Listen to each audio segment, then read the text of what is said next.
Continuing the conversation on effective communication with David Doerrier, Air Force veteran and a professional communicator. So David, last time we talked about doing a presentation as a veteran, you're new to the company, but most of them come with a Q&A section, right? So again, kind of a wearisome event.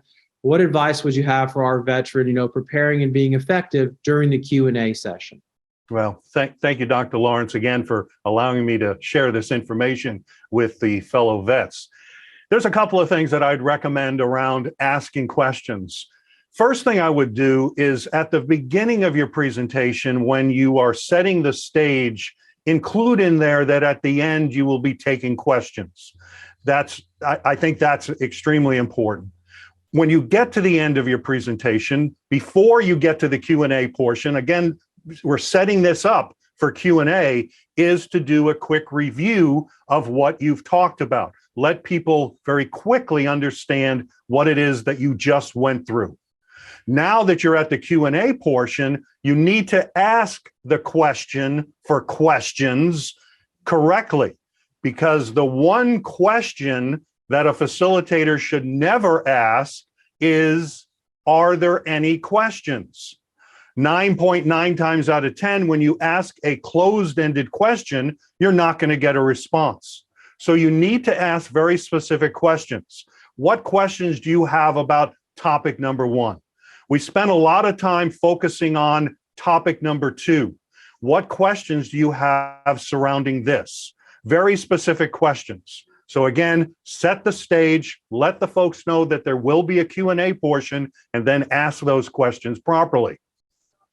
The second part of that would be, once someone does ask a question, then acknowledge that individual. Oh, that's a great question. Thank you, Dr. Lawrence, for that question. That's exactly things that I've heard many times, people asking that same question. Somehow acknowledging the individual who has asked the question, even repeating their name if possible. At times, you may even have to repeat the question to clarify. Make sure that you completely understand the question. And if you're in a large room, for example, you may have to repeat the question so the people in the back of the room can hear what the person in the front of the room asked. A little trick as well about clarifying the question, even if you know the response, you could clarify to give yourself a couple of moments to kind of get centered, to kind of get the brain, the juices flowing in your brain a little bit to give you some time to respond to that question. And finally, check for understanding. Did I answer your question?